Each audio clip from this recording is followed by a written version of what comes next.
Olá a todos, paz, Deus abençoe vocês. Estou de volta aqui para o nosso vídeo de número 36, referente ao pôr do sol de hoje, sábado, né? E eu quero rapidamente correr com vocês nessa sequência de primícias e talvez esse seja o último, ou se não, faça mais um ou mais dois no máximo, eu ainda vou decidir sobre o assunto primícias. Eu quero ir com vocês para 1 Coríntios capítulo 15, do versículo 19 em diante. Paulo diz assim: se esperamos em Cristo só nesta vida, somos os mais miseráveis de todos os homens. Verso 20: mas agora Cristo ressuscitou dos mortos e foi feito as primícias dos que dormem. Como eu amo esse texto. Esse texto é maravilhoso. Verso 21, porque assim como a morte veio por um homem, também a ressurreição dos mortos veio por um homem. Porque assim como todos morrem em Adão, assim também todos serão vivificados em Cristo. 23, mas cada um por sua ordem. Ordem.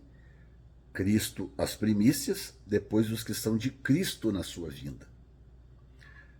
Depois virá o fim, quando tiver entregado o reino a Deus, ao Pai, e quando houver aniquilado todo o império e toda a potestade e força.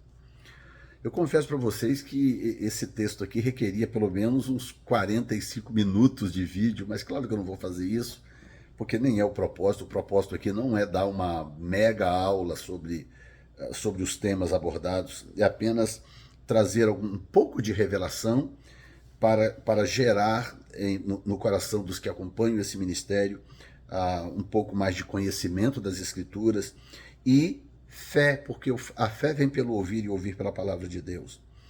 Então, do que Paulo está falando aqui, afinal de contas? Eu quero começar pelo meio, né? Não é nem de trás para frente, eu quero começar pelo meio. Ele diz que, verso 21, porque assim como a morte veio por um homem, também a ressurreição dos mortos veio por um homem. Vamos começar por aqui. Por que ele diz que Cristo acabou se tornando, né, as primícias dos que dormem? Nós temos que voltar lá atrás em Adão para a gente entender o poder das primícias. Tá? Adão foi o primeiro homem criado por Deus, junto com Eva, o primeiro casal criado por Deus. Portanto, Adão era as primícias da criação de Deus para a raça humana. Okay? E o que a Bíblia diz? Tudo que abre a madre é meu, diz o Senhor. Né? Tudo que é primeiro, tudo que é primícia, pertence ao Senhor. Então Adão foi criado com o hálito, o fôlego da vida divina. Deus soprou diretamente no nariz de Adão e criou Adão. Pode ver que ele não fez o mesmo com Eva. Eva já foi criada daquilo que já estava vivo, que era a costela de Adão. A costela de Adão já era algo, tecido vivo. Deus tirou e criou Eva, então trouxe Eva à vida. Já Adão não, Adão foi criado do barro e Deus soprou nele o fôlego da vida e de repente aquele boneco de barro veio à luz e se tornou um ser vivente. Então o que acontece? Adão tinha o poder de abençoar toda a raça que viria, ou ele tinha o poder de amaldiçoar toda a raça que viria. Infelizmente, ele fez a opção de comer do fruto, e ao comer do fruto, ele estava submetendo toda a raça humana debaixo do pecado. O que Paulo disse em Romanos 11, 16? Diz o quê? Se as primícias forem santas, também a massa o é. E se as primícias forem profanas, toda a massa será. Por isso que Paulo também diz, se não me engano, Romanos 5, se não me engano, minha memória não está lá grandes coisas nesses dias, mas Paulo diz o quê? Todos pecaram e destituídos estão da glória de Deus. Como é possível que eu, você, sua família aí, a minha família aqui, os irmãos aqui, como que é possível que todos da raça humana tenham pecado e estejam separados da glória de Deus? Por causa do princípio da primícia. Se a primícia for santa, toda a massa será santa. Se a primícia for profana, toda a massa será profana. E Adão decidiu ser profano. Adão pecou, caiu, e ao cair, por ser primícia, ele submete toda a massa àquela queda, né, e toda a raça humana passa então a sofrer as consequências daquela queda. todos pecaram e destituídos então da glória de Deus. Por isso que no verso 21, Paulo cita isso, porque assim como a morte veio por um homem, então por que Adão tinha o poder de matar toda a raça? Porque ele era primícia. Ele diz, também a ressurreição dos mortos veio por um homem. Entenderam agora a conexão? A conexão que ele está fazendo é o seguinte, a razão do porquê Cristo tem o poder de vivificar a todos é porque Cristo também é primícia. Então, Adão tinha o poder de matar a todos e fez. E Cristo tem o poder de dar vida a todos, porque ambos eram primícias. Adão era a primícia da criação e Cristo é a primícia dos que dormem, porque Cristo foi criado como segundo Adão, mas diferente de Adão, ele não pecou, e Cristo é diferente porque Cristo é pré-existente. Então, mesmo sendo chamado de último Adão, eu falei segundo, mas a Bíblia chama ele de último Adão, mesmo chamando ele de último Adão, ele é diferente do primeiro Adão. Por isso ele também é primícia. Porque ele viveu sem pecado, Adão não conseguiu, ele caiu antes, Cristo viveu toda uma vida sem pecado, portanto já torna ele diferente do primeiro Adão. E número 2, ele morreu não para si mesmo e não por causa do seu próprio pecado. Ele morreu por causa do pecado do outro, então isso também o torna diferente do primeiro Adão. E número 2, ele ressuscitou dos mortos, coisa que o primeiro Adão não tinha poder de fazer, porque morreu no pecado.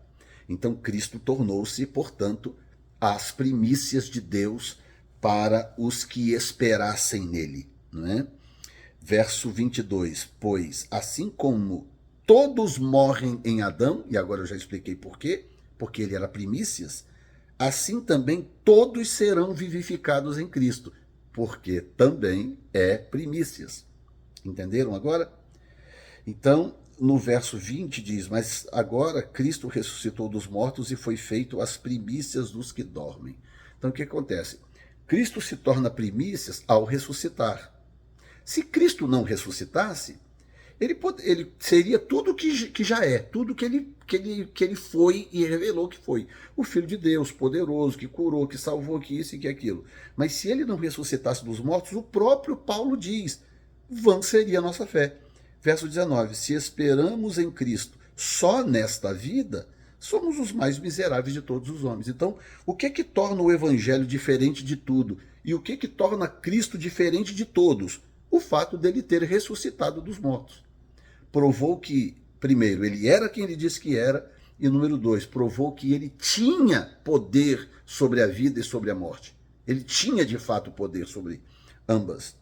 E aí no verso 23 diz, mas cada um por sua ordem. Cristo as primícias, depois que o sangue de Cristo na sua vinda. Então o que garante que eu e você, ao morrermos, ressuscitaremos de fato? Tá?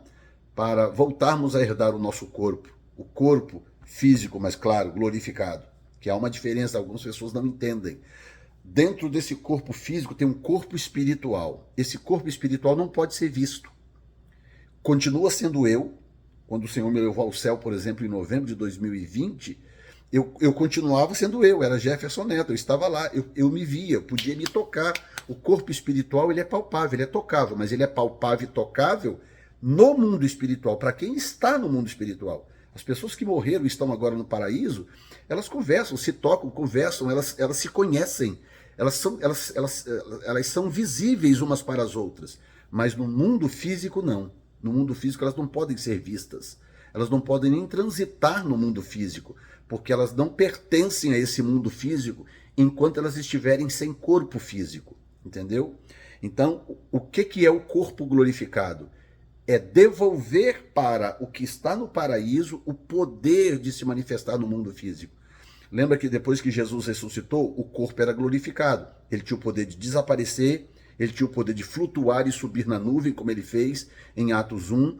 Ele tinha o poder de atravessar paredes, portas fechadas e etc. Mas quando ele se manifestava, o corpo dele era sólido, era visível.